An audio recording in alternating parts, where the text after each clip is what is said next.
Yes. Tell us about Aiden.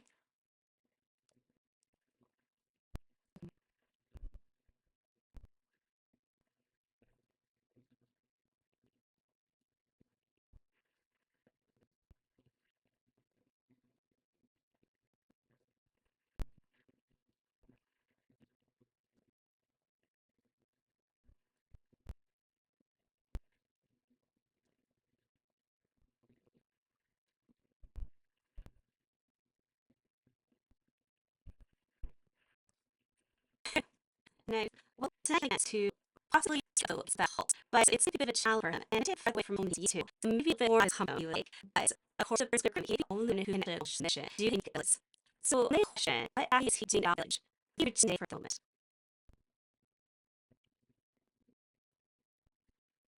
let's say mid-morning.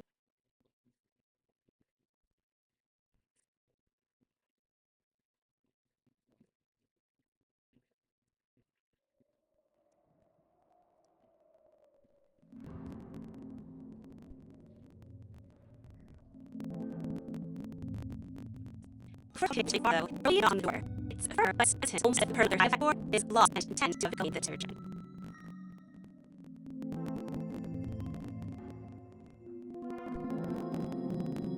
When you were you know just a long dark triangle and oceans. You did just great other sexual and it's just a long sense. You specifically sure you and she has quite a bit of a lecture. And then William says, I'm looking for a cell house, but I need a off way. Can you point direction for town?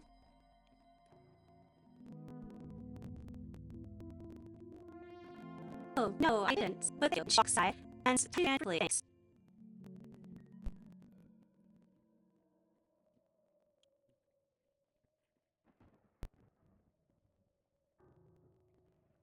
Yes, and the mouse Becky said, Slow schoolhouse. I will enjoy face screen. Please, so has teachers.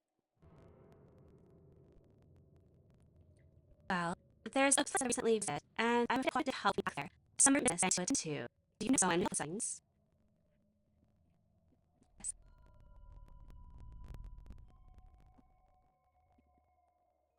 She smiled at you and said, I've got offered you. If you will the same, they call me Ada, and when I call you,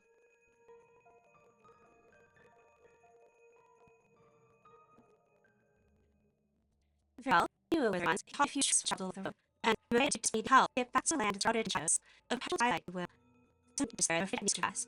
I can't clear, perhaps better than Albert said. I seem more powerful to you than perhaps you realize. You have other abilities than perhaps others.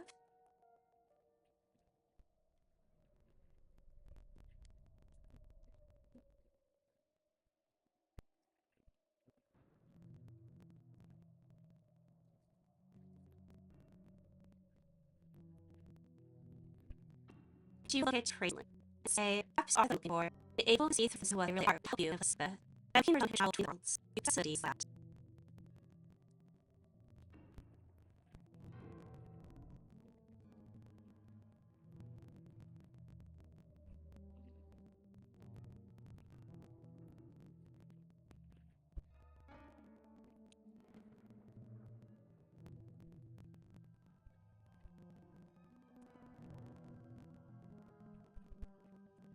She will not say, that easily, it's all out. They say like to like, it's the world of darkness. For casting question exists along while and makes, perhaps so like yourself, like darkness, there, be able to call there and that cannot. I got sort of around shadows, but it's not always true. Something personal and different as unversions there. Perhaps you could change that, bring the light back to life.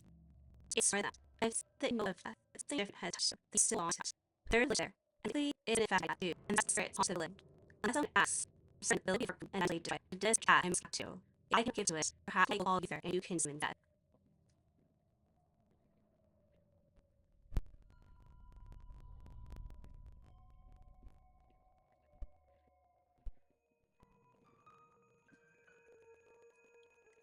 When you're able to find a road to Darrow, there you be able to find touch star. He to where spirits are. I'm never able to command call in name, but perhaps you be able to. Perhaps you be able to find a way to stop them, or that just.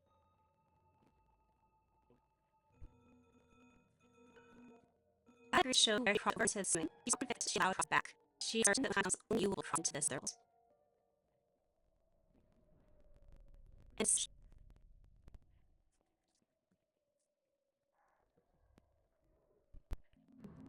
Jonathan quietly said John, and soon you will pass it through various means. It seems to divide that the shadow hill and leans into like this. Remember at what point of evolve start against new lane is sorry it only touched problems in birth, but now dead and you sense means in the other end of the school.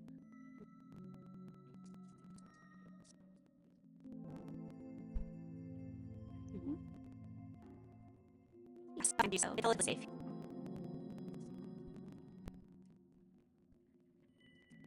Okay. So the portal seems to be constructed primarily to accept concentration magic. However, you're noticing touches of something new. It's not that will lead to a soul back you're aware of. The best word that you can describe it is chaos. If you had a name, you would say it was wild, mad, turned to something.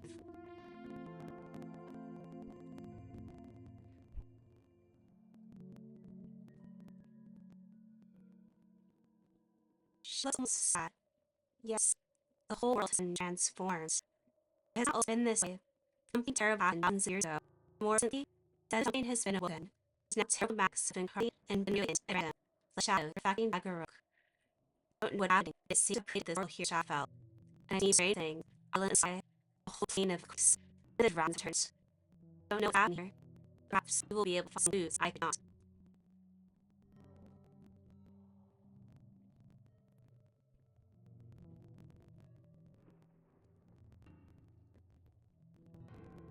I tried to with you, but if I cannot, she touched shoulder and for something, and you said enchantment washing for you. You get then said if it came with you, so she wash your back.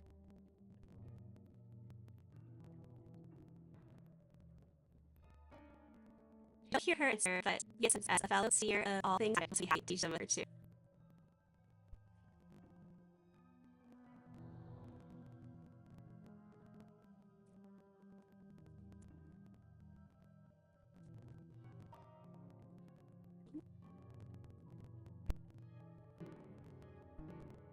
Okay, excellent. Alright. Time seems to stand still, and also towards you are traveling through this portal. It's a rather odd sensation, and a bit different from other pathways that you take from shadow. And almost and forever, the portal's pathway turns. Staying out of the realm, you find you're standing at the edge of a cliff. Behind you rise imposing mountains covered in ancient pines. Below you, sprawled over the base of the cliff, the lights of a village, staring out of the gloom. From this vantage you can just see the progress of a morning sun, but a natural shadow casts a faint twilight over the entire region. It's unlikely that DaggerO'ak has seen day in years.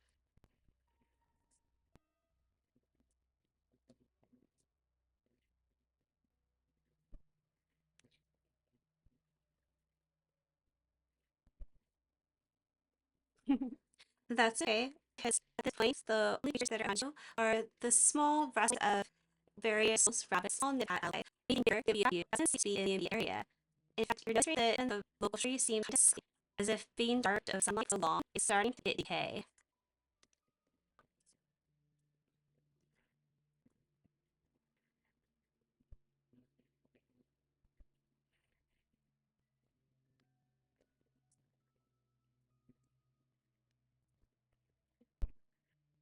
Yes. Yeah, at the base, kind of in the Sunken Valley area.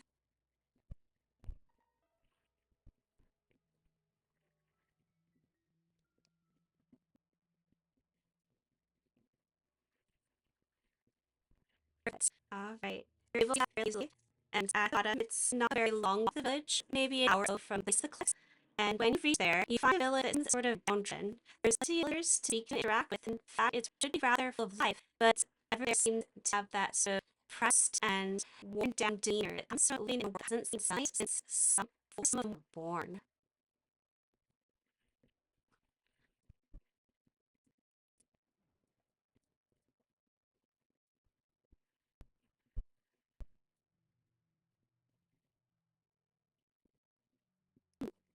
The center of the village, there is a well there, and you do find a teenage girl drawing water from the well. But as seeing her approach, she starts to wail a little quickly, as if unwary of strangers.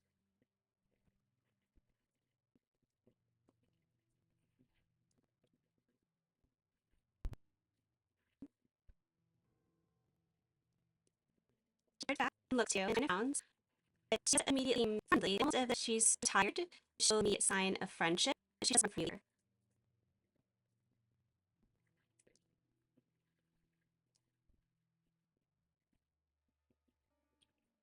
She doesn't say a word, but she does it her butt and points across the way, and you see a building with the door opens and lights going out. You wouldn't have noticed that it was the from before because, unlike other similar buildings, there's no sound, welcoming music. In fact, it doesn't welcome to stew or chills or paint. In fact, there isn't sign here for the crane of the tower. It's just like the large building of the rest.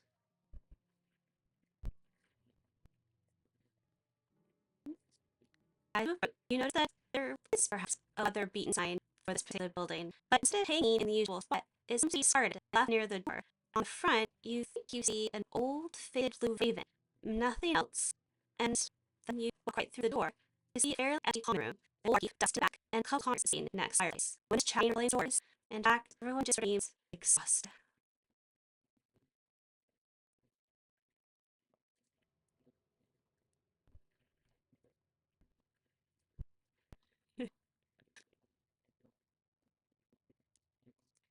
Very beaten up bug comes shelf, spills ale, and it drops down for you. That word, the three words are swallowed and disappear in man's pockets. He continues on with his claim without sound.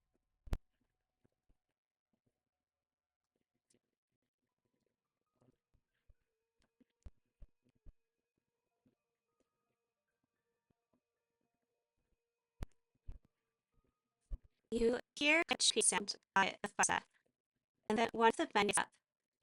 You're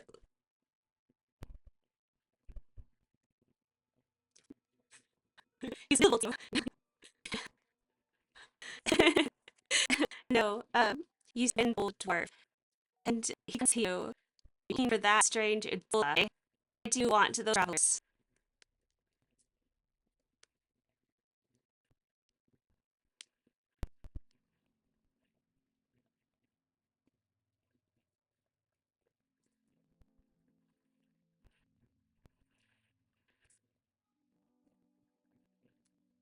He stood up before picking up his heel off the spook's head, saying, "Huh, is that old rider still kicking around? Thought the spirit side you're at, or what is you here for?"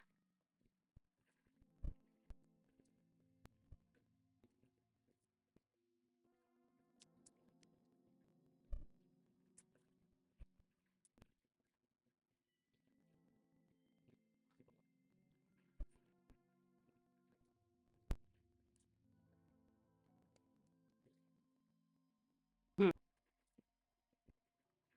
Well, I can show you what it may be, but if you're chasing darkness, then you're gonna be chasing it a long time. Because there's at least that strange phenomenon. It's an ancient world itself. Ain't no strange celestial like you, Gilby things.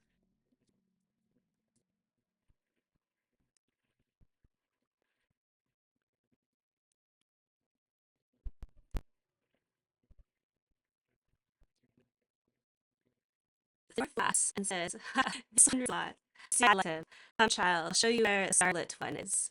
Wait, I like that one." And he continues to outward. You were slowly how you can at the edge of the edge. It's slowly, yes. Listen, you can to the bird. You see better, it's roaming in. Yes. It's slowly. I see, oh, yes.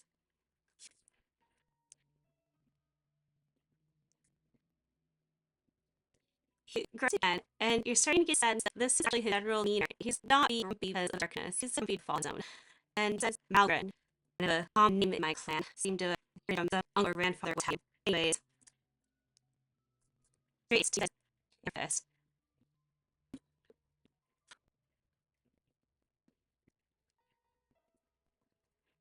We're walking out of town, where the travelers have made it. Okay.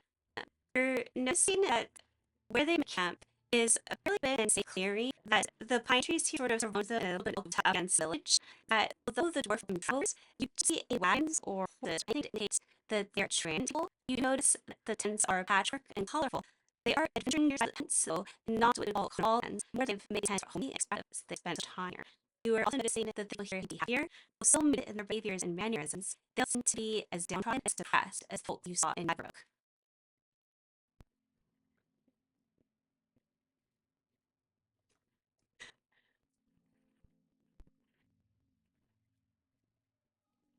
Yes, as answer. You people being and going outside. You also notice some shit running out and playing tag.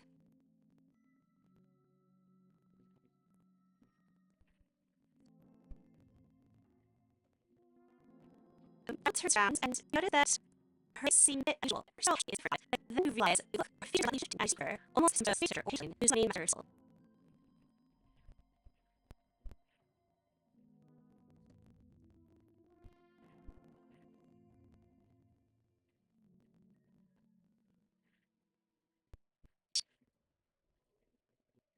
She looks back and her closed voice looks around and feels harsh, silent comes to, and she finds others say, "You're free last me. See my man, I think he can be the title of more." So that's her. Surroundings, but really good. My hands fly to listen to the stars. He'll hear the he'll you will.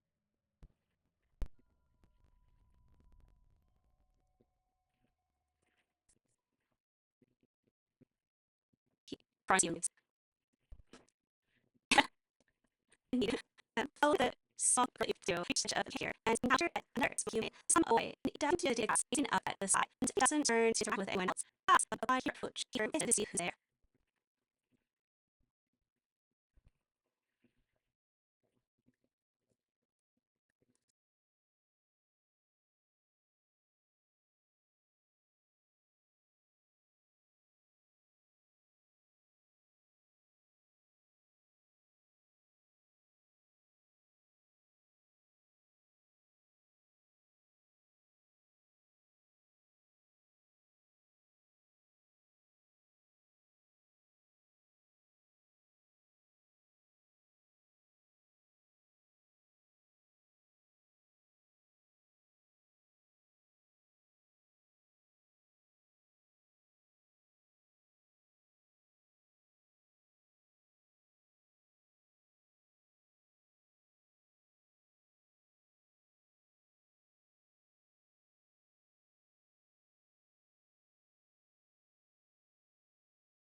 He cocks his head and smiles of ability to manipulate or even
to manifest the chaos magic you sensed in the portal.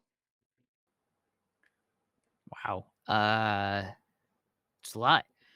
The young man. I have occasionally dabbled in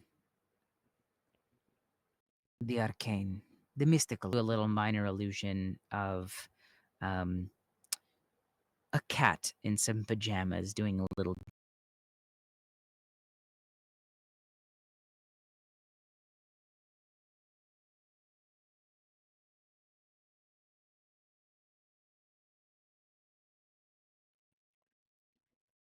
dance Hmm. um, just next to me. It's like a 5 foot cube, so I can like make him fairly big. It's cute.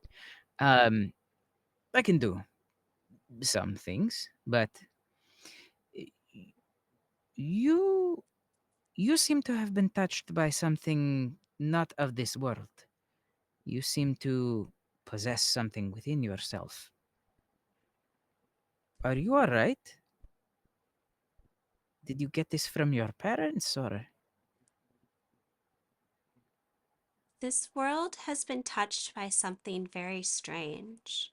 Chaos magic swirls all around us. Sometimes it surges at times of children's births. And when that happens, sometimes we are touched by that magic and it changes us. Sometimes it creates a wild magic sorcerer, just like as it would do in your worlds. And for those children, they are raised with their parents as anyone else would. But sometimes that chaos magic creates something new, sometimes something dangerous. And sometimes parents don't know what to do with those children. And when that happens, we, the travelers, those set apart, the separated, we take care of those children and we help them grow into their new and unusual abilities. I am a fate weaver. I can touch the stars and manipulate magic to my own design. Sometimes I can even change fate. that is a very interesting power you have, young man. Um, I would say, are you interested in seeking a teacher to harness your magic? But it sounds like you are also a teacher or a learner. You have you have a keen mind. Um, can I offer you some help, or I feel as if you could help me? The child smiles.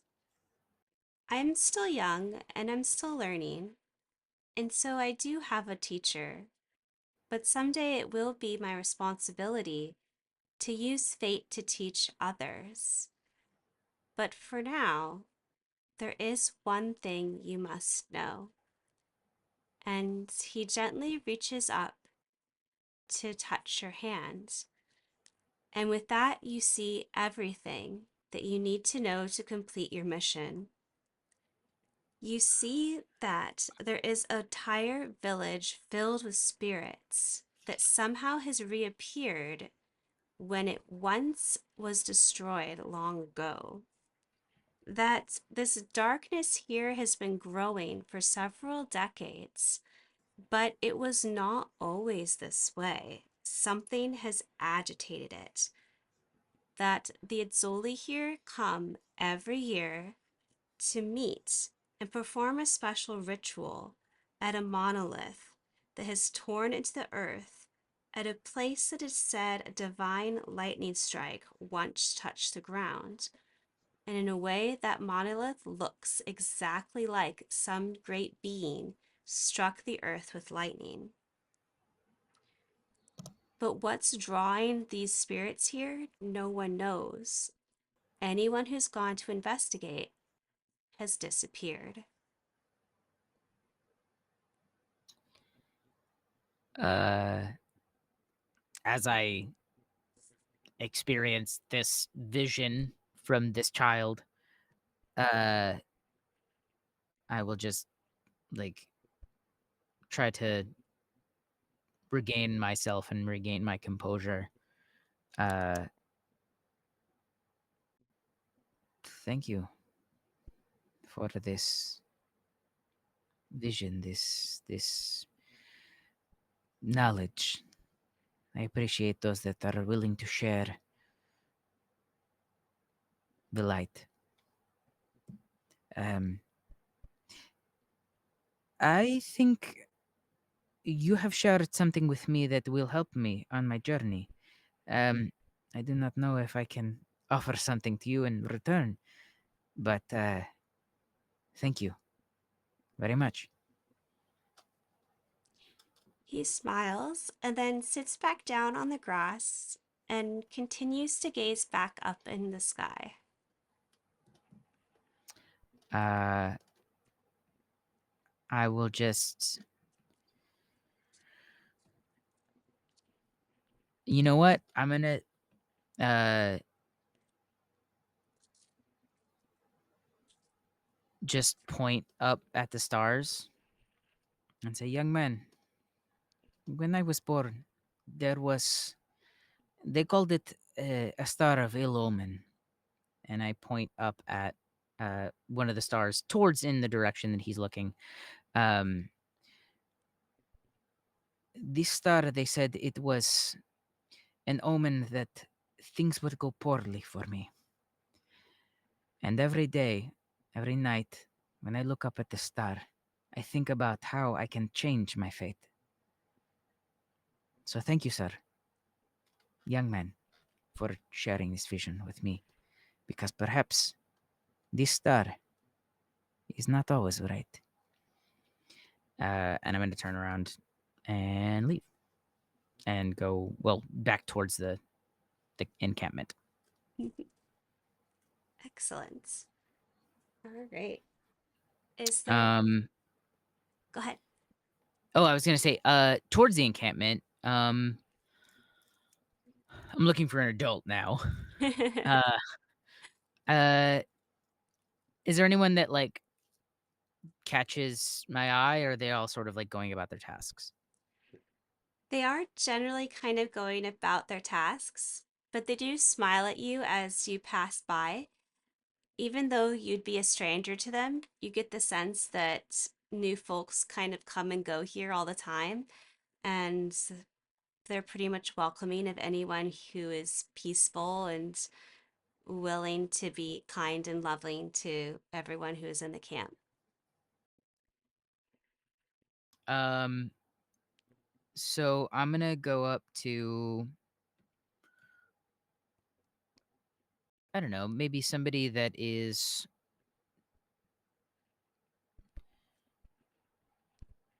let's see, monolith. I'll look for like an elder, like an older looking man, Hmm. um, or someone like that, and walk up towards them. Uh, and I'll just approach and say hello. You find an older man with a long, grizzled white hair sitting and watching the children at play. He smiles at you when you greet him and says, "Ah, my child, how can I help you?" Hello. I am a traveler around here, and I have been greeted quite welcomingly by the people of your encampment.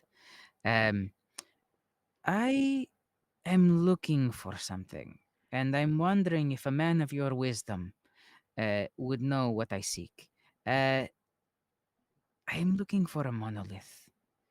I have had a vision recently of this pillar. Uh, it appears as if struck by divine lightning, by a fork from the heavens. Uh, you would not know anything about this, would you? Oh, yes. You are seeking the great dagger. When the gods of old once fought, it is said they drew down the most purest of lightning strikes, which struck the ground. And when it did, it left behind this pure stone scar that has struck the ground there like a massive stone dagger, piercing, immobile, and has lasted all these generations, thousands of years, never changing. Um, uh, the reason I ask about this is because I spoke to a child and they touched my hand and they gave me a vision, and that it is very concerning. But it seems that there is some darkness here, some maleficence, and I want to know: is this the source of this darkness, or is it outside of this monolith, this great dagger? The elder's expression seems to fade as he looks off into the distance. He sighs sadly. My child, we are the keepers of the true history. What's bound there in that monolith, I cannot tell you about. But if anyone were to seek it, it would mean the end of everything. It cannot be released. What's bound must stay bound. Shit. Uh, wow. Um, Thank you. That's, I mean, it's not good for me, but that's very helpful. I might be screwed, but I appreciate your knowledge. I love that. I love knowledge. Uh, Even cursed knowledge that may lead to my untimely demise. Uh, my friend, I guess the last question I will ask of you before I take my leave is, which way to the Great Dagger? If you could just point in a direction. He nods and says, head north towards the mountains. At the heart, you will find a plain there. That is where the great dagger lies. All right. Thank you. And peace be with you, young old man. No, that I can't say it. I can't call you old man. You are a nice man and very thoughtful for sharing this with me, venerable sir. And I awkwardly turn around and leave. You just hear his soft chuckles as you go. uh, sure. So as I head north toward the Great Dagger, um, I am going to. Well, first I'm going to see if Malgren is still hanging around. Oh no, dude's gone. Malgren. All right. Sorry. Bye Malgren. Bye Malgren. Peace. Uh, so as I wander towards the edge of the encampment, um, I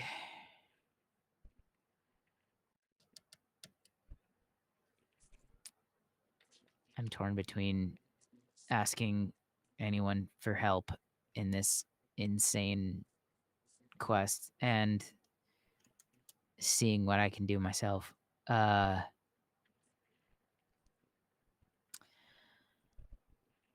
gonna ask for help.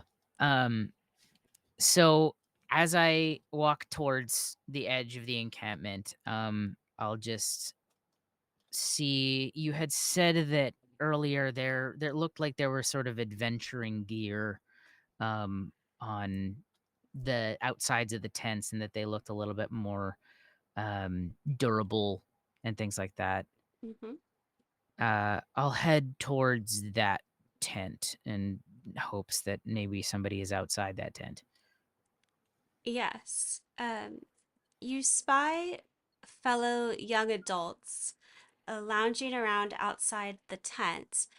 They wear the same sort of colorful garb as the other traveling folks, but these all seem to be more dressed in adventuring variations of that garb, as if they're used to being out on the road, either doing whatever odd jobs this particular tribe does, or out hunting and performing other tasks. Sure. I'm gonna look for hello, fellow youths. Uh, I am gonna look for one of them. There's like a few of them around. Mhm, I'm gonna look for one that looks a little bit more like physically hardy, maybe one that's like wearing something resembling armor. Um, and approach them mhm. and say hello. I'm gonna first cast friends on myself. Um, and it lasts for a minute. But it gives me advantage on charisma checks.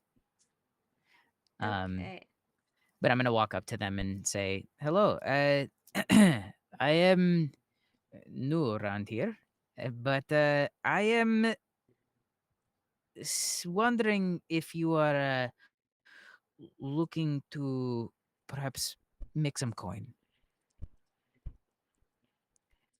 Um, Um, One of the taller males in the back will step forward. Uh, Based on how he's dressed, you guess he is possibly a ranger, and he will nod to you and say, "What task do you need doing?" well, I am on a some might say a fool's errand, but you look up to the task. Um, I I have noticed that the town nearby of DaggerO'ak is under a pall, a darkness, and perhaps I have been speaking with some of the elders here, and they have told me that the source of this darkness perhaps originates in a ancient source. Uh, have you heard of the Great Dagger, a monolith of divine and perhaps other sources? He nods to you again, says, "Yes, all of the Isolde learn how to travel there. Are you asking for someone to guide you? It would Indeed, not, I am. this is not a safe journey. Do you expect to survive?" I really hope so. Uh, I expect to try. Um, and I was hoping you could lead me there, and hopefully for maybe a coin. If I could offer you anything else, I would. But I have a bit of gold. Um, I could offer it to you as payment, and thanks for maybe sticking around if things got a little hairy.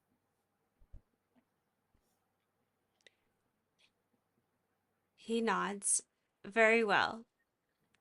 I will take you to where the monolith exists, but I cannot guarantee survival." That's okay. I will listen. If things get too bad, You don't know me. I don't know you. We just met. You don't owe me anything. If you need to leave, I understand. But I would appreciate, as a fellow traveler, you know, that bow on your back. I assume you know how to use it. Well, Uh, it's not for decoration. Fantastic. Maybe use it just a few times before you know things get really bad. I will do my best to protect you as well. I am not a babe in the woods. He nods to you, seems to be glancing around and sensing the time of day and the various weather conditions, and then says, "We ought to leave now before nightfall. We don't want to be in the mountains at nightfall." That sounds like a good idea. Uh, Lead on, unless you think we should grab anything before we leave. Um,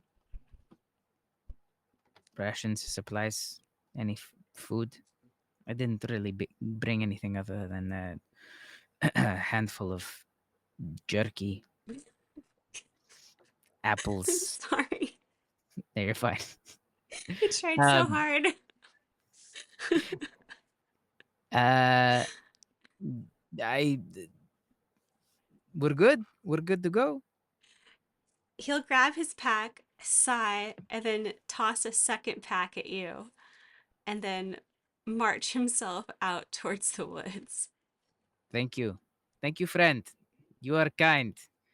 And just kind of like look in the bag and be like, oh, nice, nuts. I love nuts.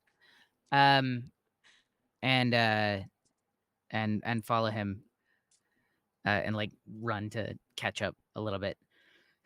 Sorry, you're fast. Where are we going? The older man, the nice white hair, very kind face, nice features. Um, he said that we were going north towards the Great Dagger. Can you guide me from there? Yes, the path isn't long, but should take us several hours. It's going to need to be a fast pace if we want to get there before nightfall. We can camp there and then head back in the morning, as long as the undead don't get you first. Sorry, what? The the undead. The spirits have been particularly active of late. They don't have anywhere to go, now that they don't seem to be able to cross over. Okay. Um.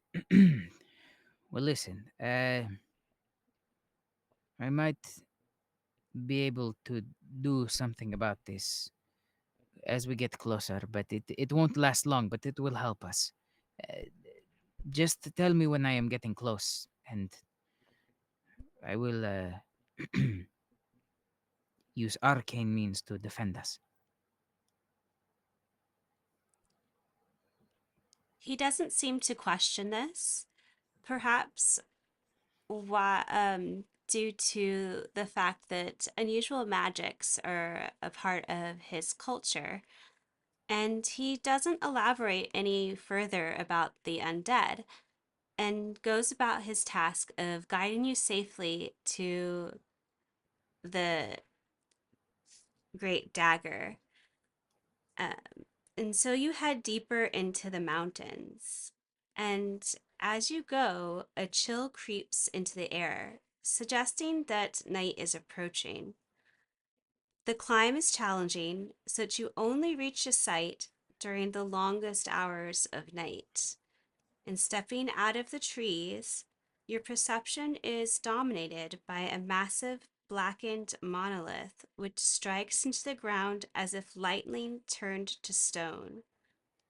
You notice immediately that lost souls seem to swarm the rock with their pale azure glow lighting up the area in a way the sun did not during the day.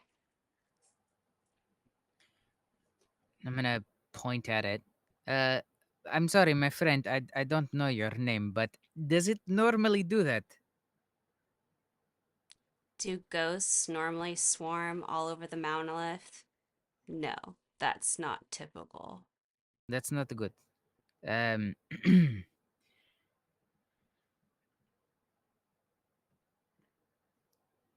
I am gonna look at him and open my book. I'm gonna pull out my book, and I am going to cast protection from evil and good, uh, undead, um, on him and on myself again because it lasts 10 minutes. Um, just burning through spell slots here. We But we don't need uh, those, do we? no, not at all. Okay, just checking. Um, absolutely. Um, let's see. Actually, it's concentration, so I can only cast it on one person. Um, I'm gonna cast it on him. Um, and that's protection from undead. Creatures of those types have disadvantage on attack rolls against the target. Okay. Target can be charmed, frightened, or possessed by them. Um, and so I'm gonna open the book, read aloud a little bit of a little passage from there. Um, my friend, this will help protect you from the ghosts that are over there. This may have been a fool's journey, but I believe it is my duty to spread light and hope. And if this is the source of the town's misery, then perhaps I can do something about it.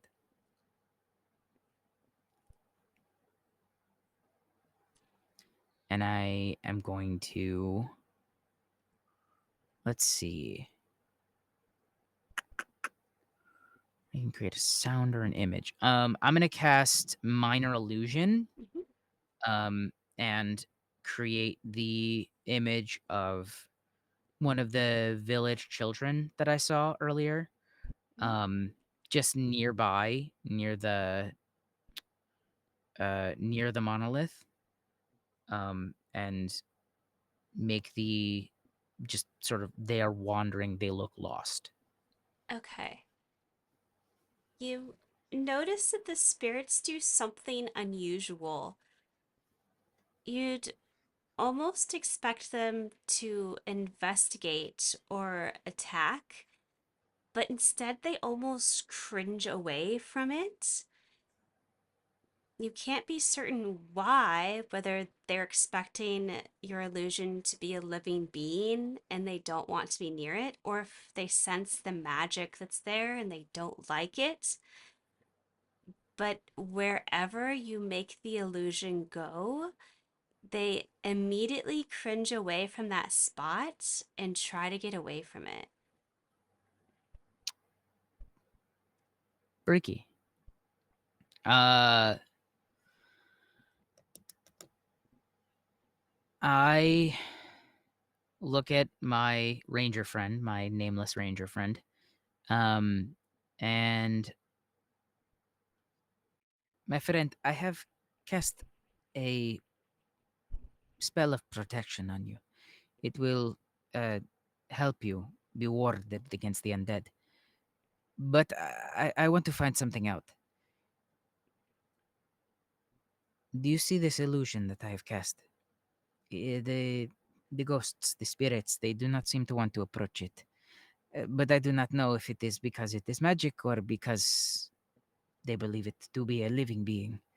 Um, would you mind walking over there and touching the monolith?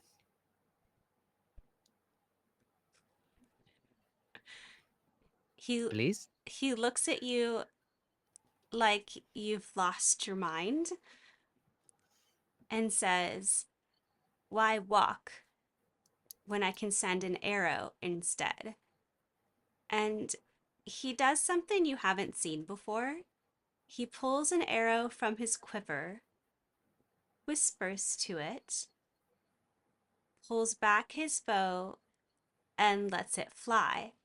And as this happens, the arrow transforms and seems to become a raven and flies true as that arrow and strikes to land exactly where you would expect at the base of the monolith. But now it's a living raven sitting there. And That's interestingly, the spirits quite the seem to trick. be ignoring it. Interesting. Um, I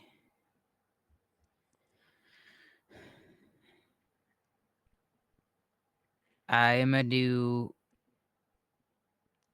Let's see. I'm gonna do one more thing. Um, I'm gonna walk. I'm gonna look at him at first and be like, very impressive. I have never seen that before. Raven into arrow bird. Impressive. Uh, Not what I asked, but thank you very much. I still need to go over and touch that now. Uh, I'm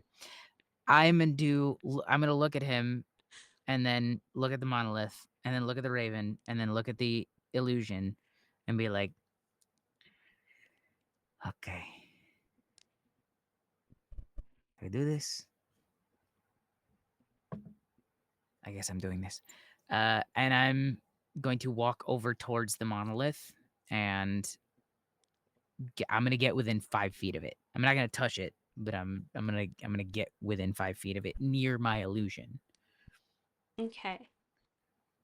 Um, as you approach, you're noticing that the spirits of the undead are sort of parting around you like an ocean wave. They don't want to touch you, but they also aren't scattering before you in fear. Hmm. They've let you get next to the monolith, and they're sort of just checking you out.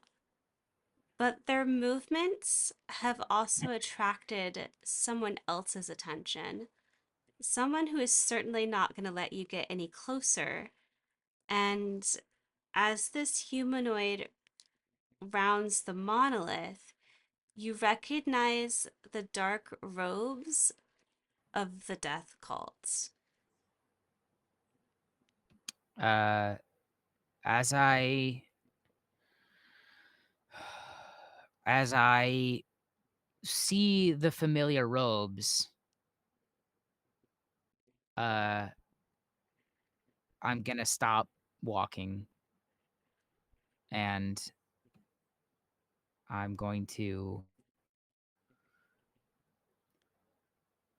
make the illusion of the child the let the illusion of the child go. And I'm going to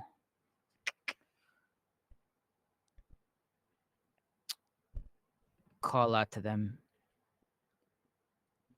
Valdrick's minions have quite the reach. What are you doing here?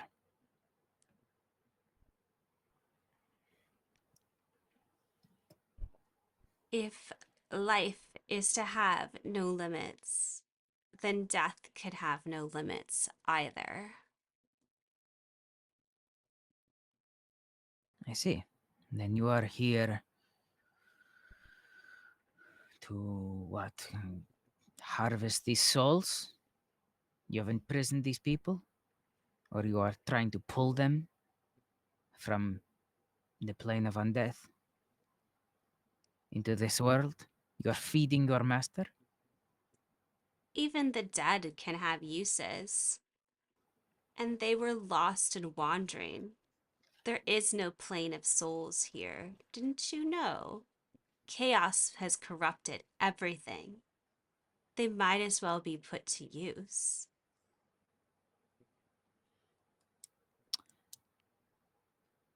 I don't believe that any one soul should be forced to do anything. I watched as your master did unspeakable things to those who had done nothing to him in his pursuit of undeath. Now, if you intend to take these souls from their natural path, from life to death, and whatever lies beyond, I am here to tell you, you will go no further.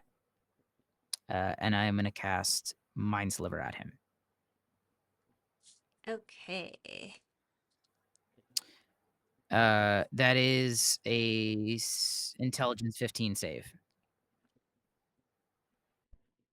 No, we rolled a 6. Yeah, suck it, man in robes. And that's, let's see, 2d6 psychic damage. So that is 4 points of psychic damage to this robed ne'er-do-well. Okay. And just for flavor, I'm gonna like just pull my hands together and like pull them back, and you'll see the like eyes, Aiden's eyes for the first time flare green, and there's just this sort of like wave, like this pulse wave of psychic energy that explodes outwards. Nice. I like that. Okay. Um, before he retaliates, um, he will sort of gasp and say back to you, their path is already interrupted. I am simply giving them new purpose. And then he's going to pull this orb out from his robes and then concentrating, issue a command. And then the ghosts that are surrounding you, they will seem to awaken and then try to reach out to grasp you with the intent of restraining you. Um, so I'm gonna need a strength check. Sure. Let's see, strength check. Baby, hold together. Shit. 6. Okay. So they were able to restrain you, so you were considered grappled. But that is his action, which means you now get the chance to do something back. Great. Let's see. I can still see him, right? Yes, Uh, would we say that I'm within 5 feet of him? I would say yeah. Okay. In that case, I'm gonna use a feature, my hypnotic gaze. As an action, I can choose one creature that I can see, and can see and hear me within 5 feet, and they have to succeed on a Wisdom saving throw DC 15, or be charmed by me until the end of my next turn. Their speed drops to 0, and the creature is incapacitated and visibly dazed. Um, I'm hoping to get him to drop the orb. Okay. He rolled a 12. Yeah, suck it, orb guy.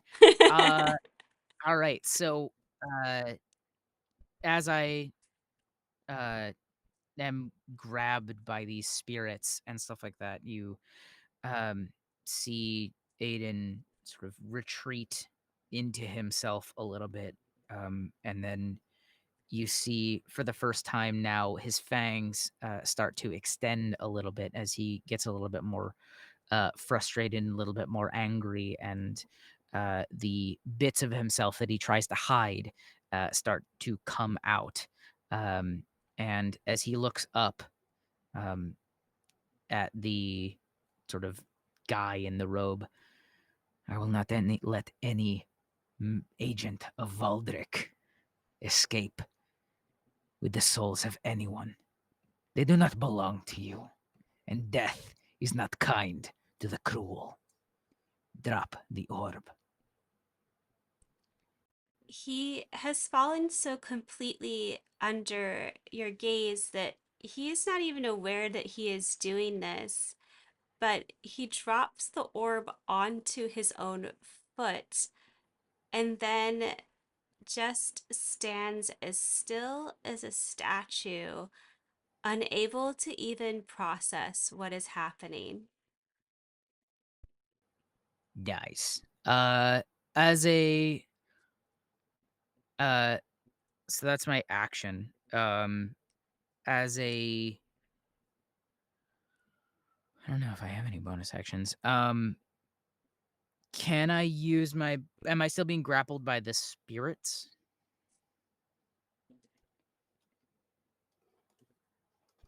that were commanded by the orb? I'm gonna say no. Okay. In that case, if I'm not being grappled by the spirits, I'm going to use my movement speed to go around the monolith to give myself a little bit of cover. Okay. So I'm just going to sort of flank away so that I can still see him, but at the very least, like I could like duck behind the thing if I needed to. Do you And take that's my turn. the orb with you? Uh I don't think I had thought to do that. But I do clock that it is on the ground now at his feet. So no, I don't take the orb with me right now. I'm more self-preservation right now. But I definitely am like, ooh, an orb. Okay. Um, as soon as that effect ends on him, he's gonna realize that that is on his foot and he's going to want it back.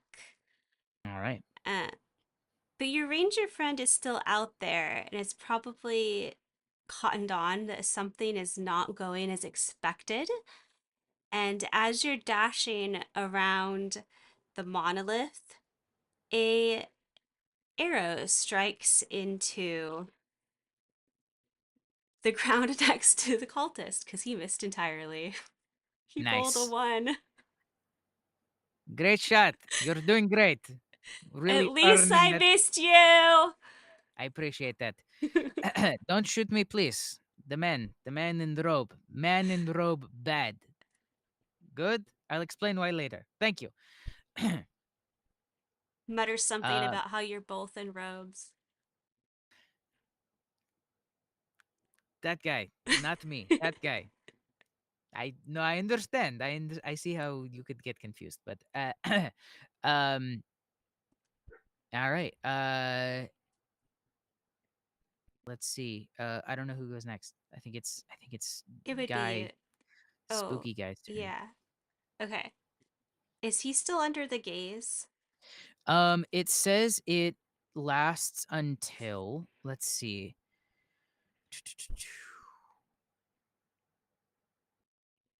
Gotcha. Okay. So the creature's speed drops to 0 and the creature is incapacitated and visibly dazed until the end of my next turn. I Okay. can then use my action to maintain this effect on subsequent turns. Okay. So technically he is still under my gaze. Okay. He is hypnotized and he is not moving. So I think he can, so he's charmed by me. So he could break his charm, but or attempt to break the charm. Um But other than that, I think he's rooted to the spot. I feel like he wouldn't. Intelligence just isn't there for that. All right. Um, excellent. In that case, does that mean he wastes his turn? Mhm. Excellent. In that case, I think I'm gonna do something a little bit more aggressive. Um, I am going to.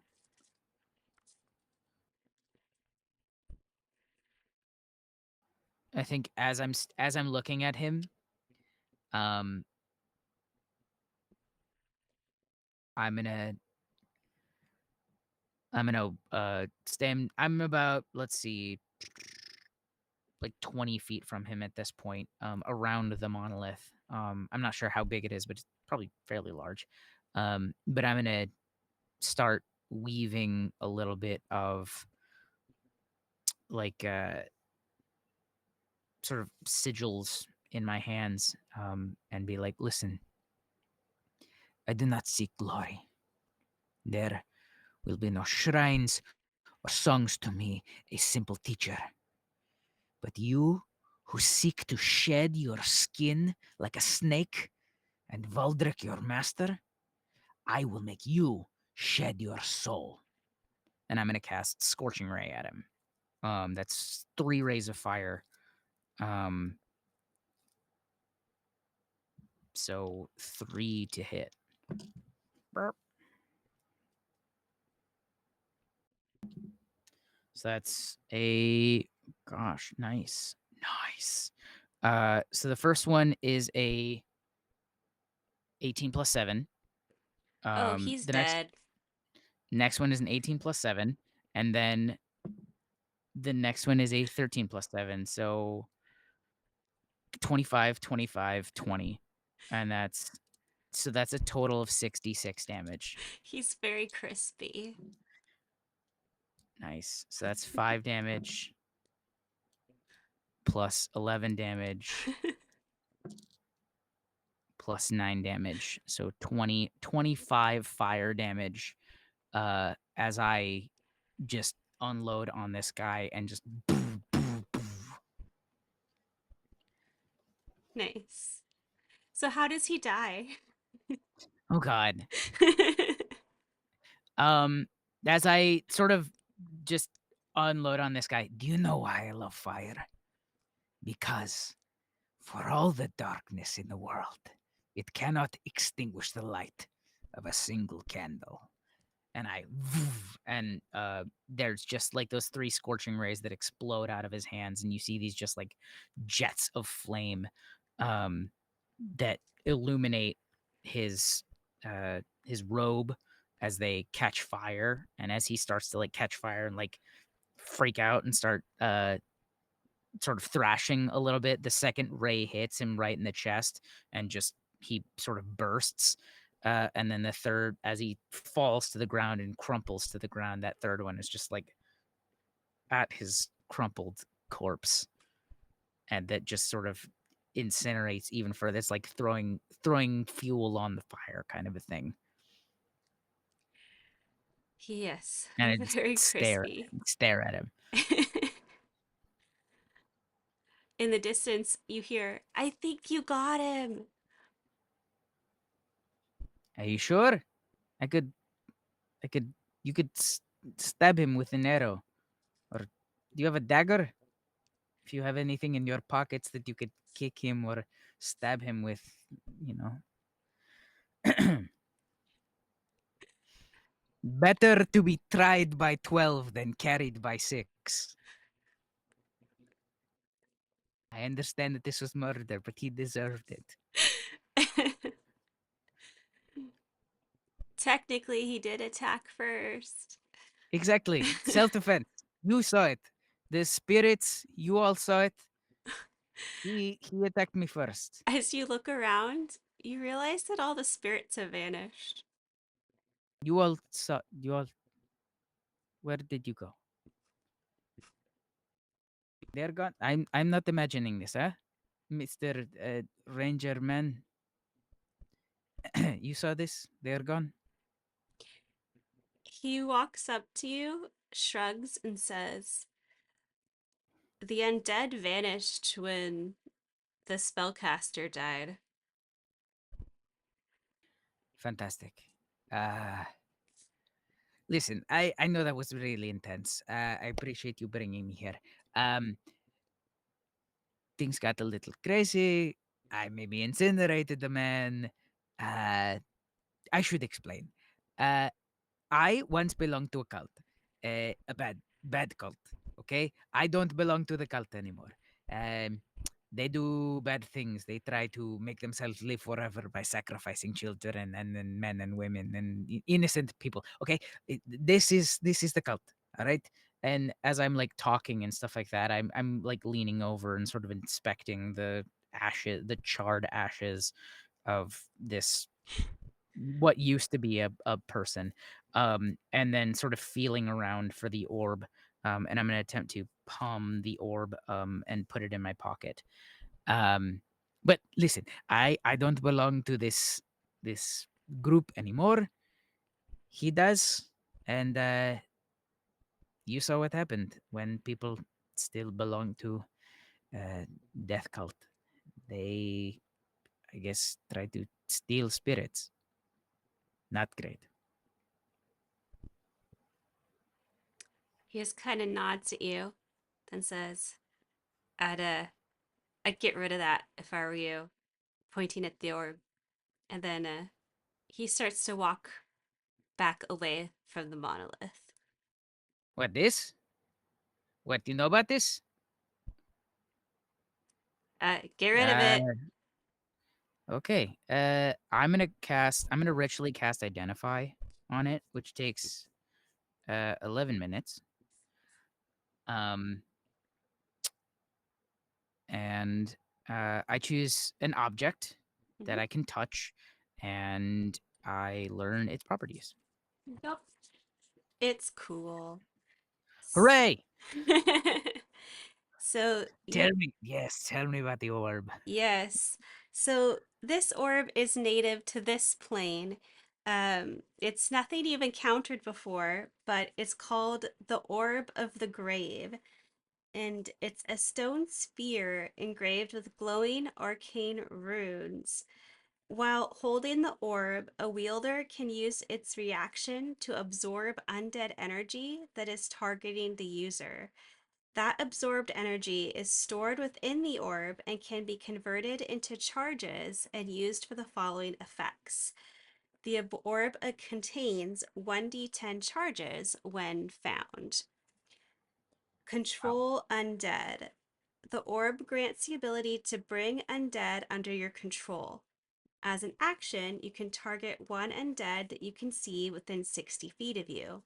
That creature must make a charisma saving throw against your spell save DC. If it succeeds, you can't use this feature on it again. If it fails, it becomes friendly to you and obeys your commands. Call of the Grave. The orb possesses the ability to summon undead similar to the Conjure Animals spell. The forms of the undead are determined by the GM and disappear once they reach 0 hit points. Insane. As I sort of place it in front of my book and read from the book, and then it reveals this to me.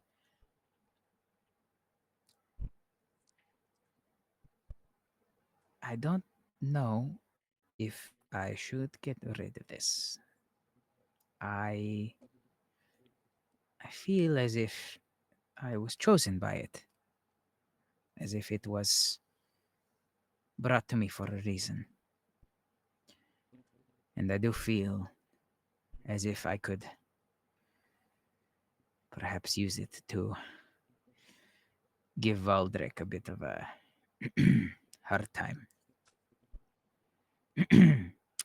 I am going to keep the orb and put it into my bag, the bag that the ranger gave me.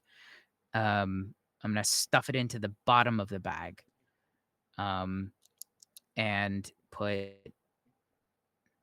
what did I say? Nuts, apples, And Nuts. I'm gonna put all the nuts on top of it, and like the camping roll on top of it, um, and then run to catch up with the ranger. Um, should we go or should we?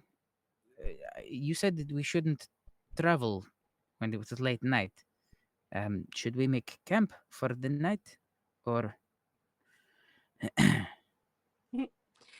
uh, you're welcome to make camp for the night, although he will shrug and say, "It seems like the danger's past now.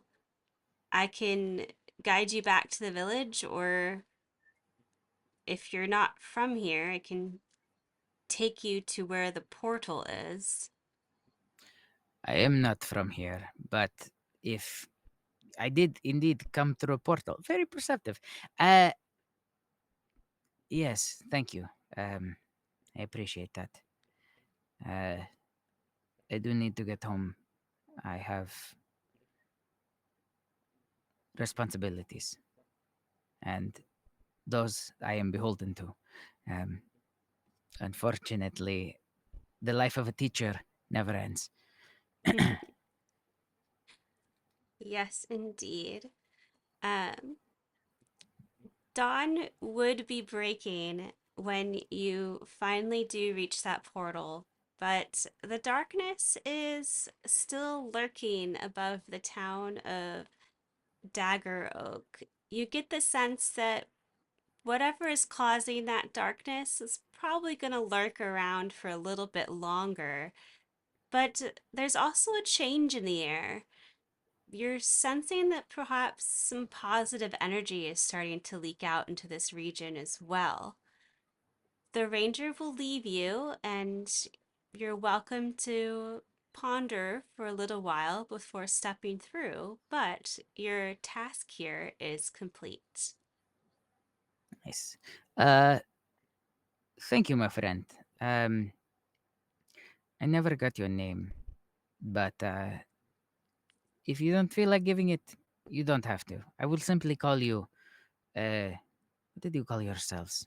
Road rockers, road walkers, travelers. Um, I will hand him a gold from my pouch, and say thank you for, your help.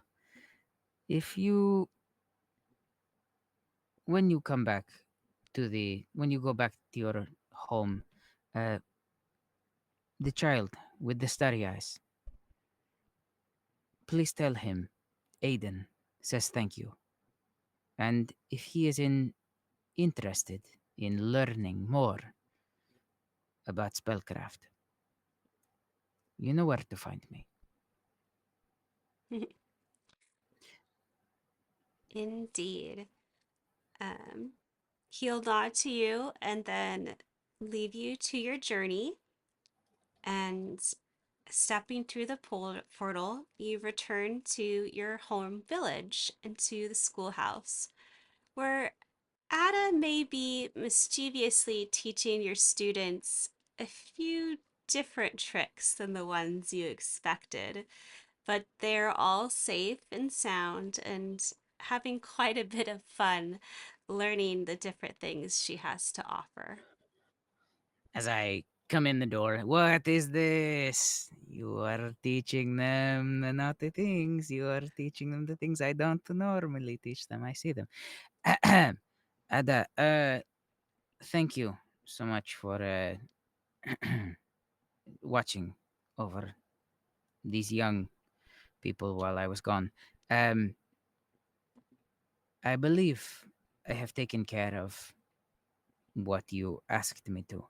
Um, I am going to reach into the bag and make sure there are no children around, um, and produce the orb of the grave. Um, I believe there was a member of the group I used to belong to who had used this object this totem of power to bring darkness to DaggerO'ak. And I will do my best to dispose of this orb in a proper way. But first, if it's all right with you, I would like to keep this. I believe in the correct hands, it could prove useful as a tool against those who would do harm. She nods to you. I have not seen these orbs for quite some time. I thought the grave had been lost to us. Yes, I sense that it is you are its guardian now. It seems to be at home here with you and the children. Take good care of it, and may you serve each other well. Just ponder my orb. Uh, Thank you, Ada. Uh, if I should need to call upon you again, you seem to know secrets. I do not know how you found me to begin with, but I'm glad you did. Uh, if I should need to call upon you again, I will come find you. Or if you need me, come find me here. I will be teaching the children or unteaching them all of the naughty things that you have taught them. Oh, just small tricks of spell casting. Nothing that will get them into too much trouble. I will be the judge of that. Thank you, Ada. Very nice to meet you. Of course. And then she offers you an enchanted piece of paper and says, if you ever have need of me and you feel that you cannot find me, write a note upon the paper, fold it up, and cast it to the winds. You'll find that the wind always knows where to find us through along of the road. The note will find me eventually, and then I will find you. I like this. Thank you.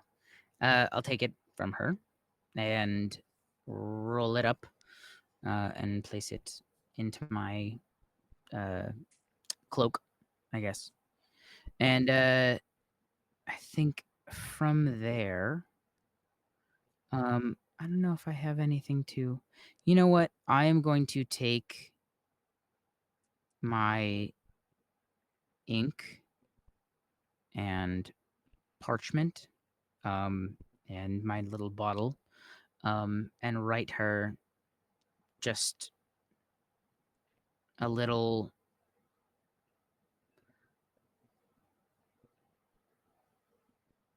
I'll write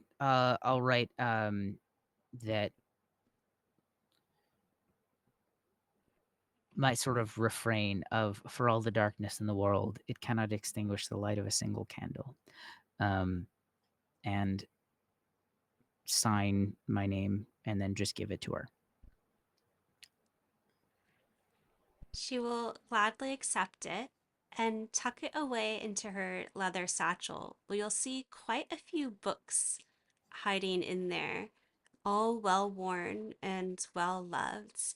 And before she goes, she winks at the children, softly closing the door behind her. Now, children, did you read the passages that I assigned, or did you learn how to summon little pixies and cause me to see that the chalk has been moved to the other side of the room? Yes, no, Gregory? You might hear a small giggle from Tomas, and he will say, "Not pixies." And then a very strange firefly will flitter its way out of one of the cupboards. Cool. Very cute.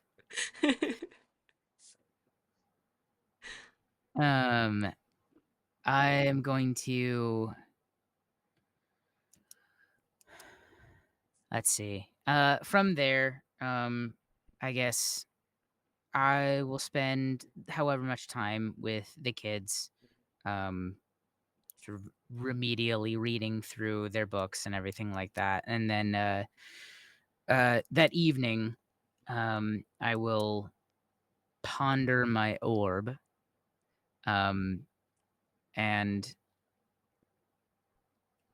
think about ways in which I can maybe use this to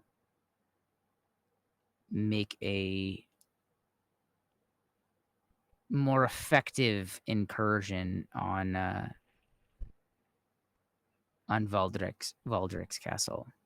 Um, I know that it's more well guarded than you know I would have the gumption to go and attack, but um, I do feel like, especially with this orb now, um, I would be able to, at the very least, uh, give his, minions a run for their money.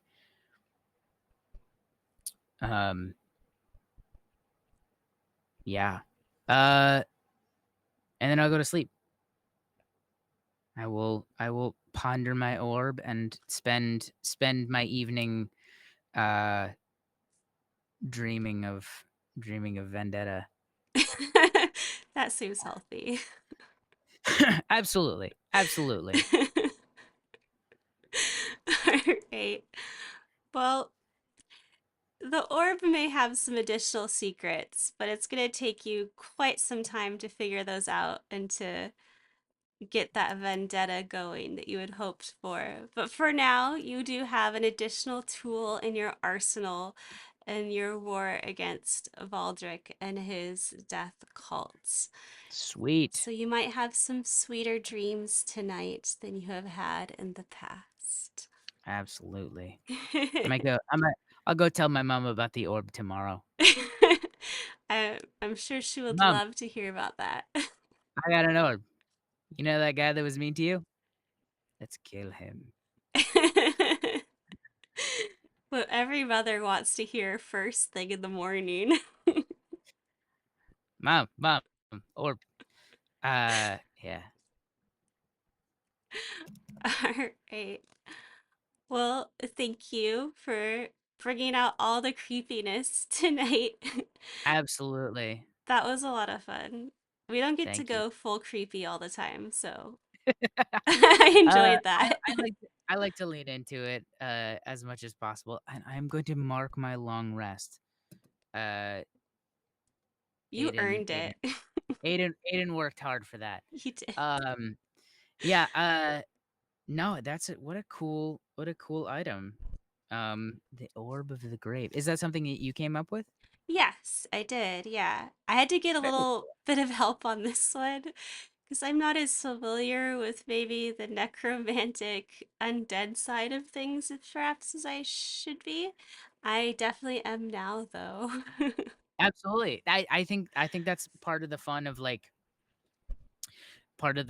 of diving into maybe modules or just like improving and doing like one-offs where like you're like, okay, yeah, like let's go do like uh uh the descent into Avernus module or something like that, or like let's do uh uh I don't know, the Tomb of Unknown Horrors module or something like that, where like, you've never run a lich before, or you've never like dealt with like a death tyrant or like a beholder. Like I ran a beholder for a one-off session, and I had never like done like I don't know what this thing does. Like, great, eye raise, cool. Okay, that's horrifying. Now I see why they're so scary. That's cool. So yeah, like it's just fun. You're like, oh, okay, like I've never dealt with like, okay, I got some undead. What do they do? Um, and it's great. You get to like just experiment with like new little tools and stuff like that. And from Mhm. my point of view, I have never run a wizard before. I'm used to I like half marshals or marshals. That's my comfort zone.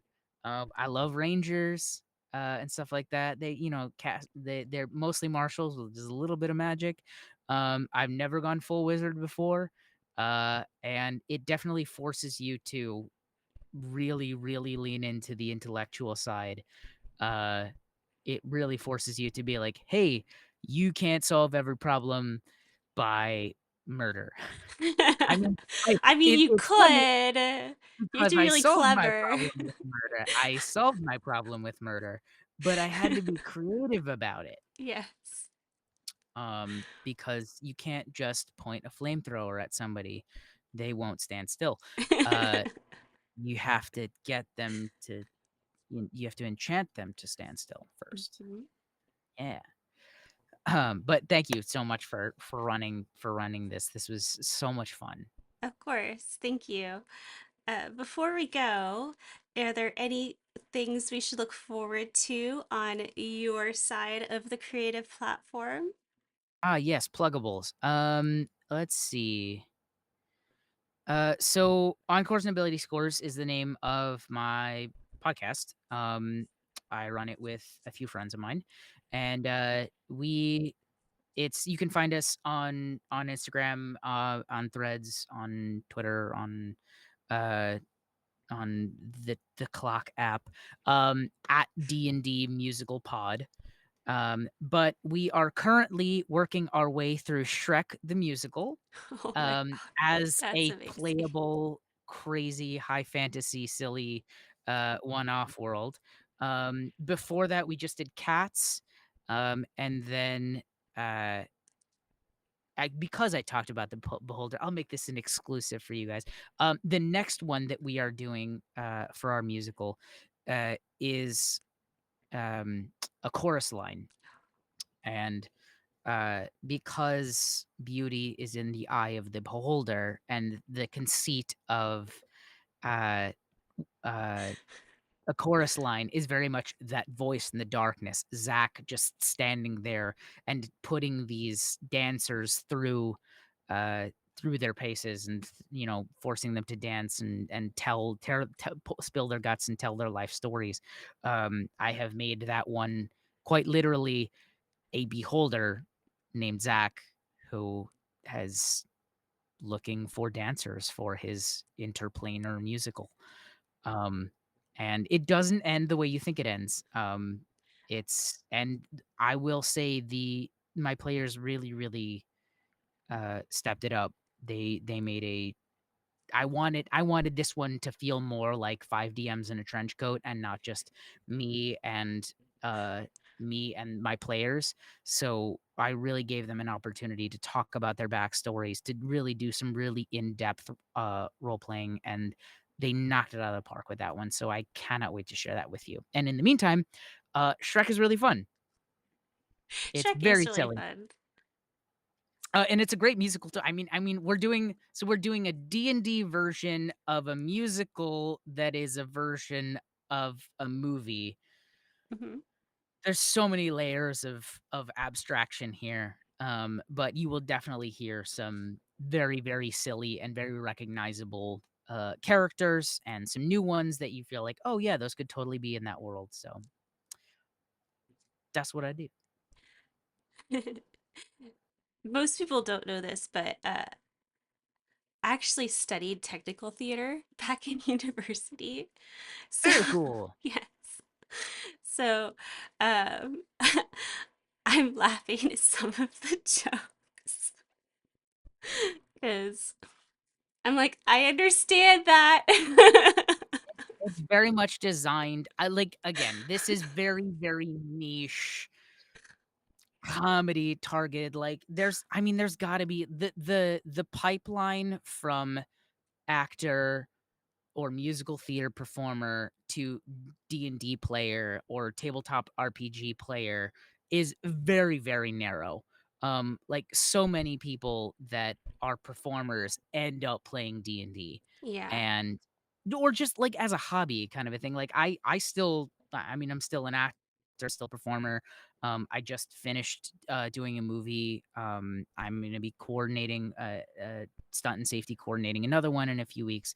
I still do all of that. This is very much just like a very passionate hobby of mine. But at the same time too, like I wanted to create something that was very much for the people who know and love musicals. Musicals have such a rich lore about them. I mean, like the story, the actual storyline that is built into Cats, which is a musical based on a book, is insane. Like it feels like something out of D&D, that like the cats are dancing and they all just sort of dance for the privilege of possibly being reincarnated in some plane that they refer to as the Heaviside layer. And then, one cat dances best, and so they get reincarnated and they get into a tire that rises into the sky. But then there's also like evil cat named McCavity, who's the Napoleon of crime, and he comes and attacks the cats and disturbs the ritual. Like the lore of this is so like intense, and it's all set against like kind of a post-apocalyptic London. Like you don't know whether like the humans are still around or not, and like what's happening. And then we had that movie that was like, we all try and forget the movie.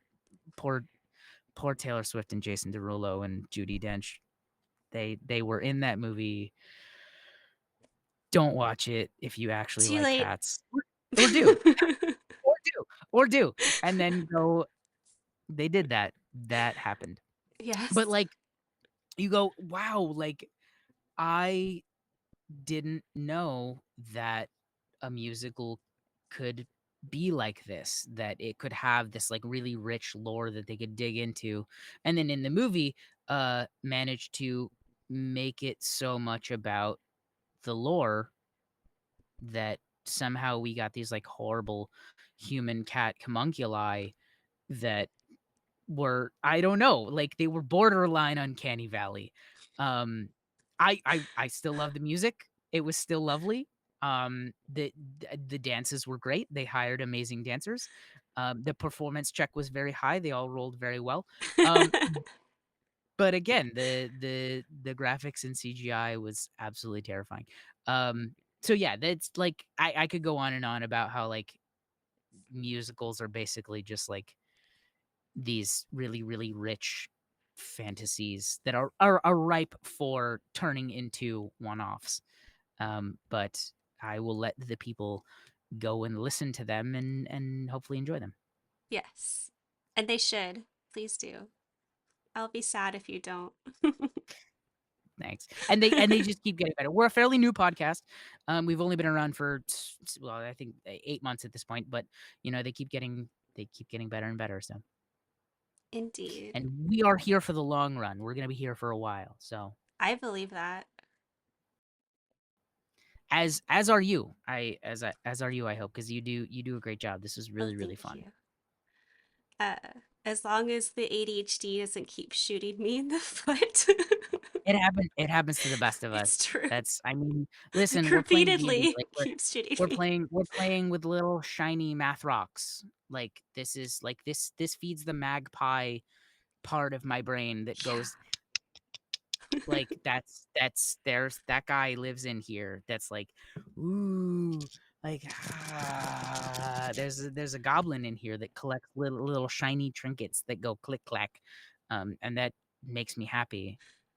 Indeed. So yeah, like just let the goblin free, let the ADHD goblin free, and you never know where they will lead you.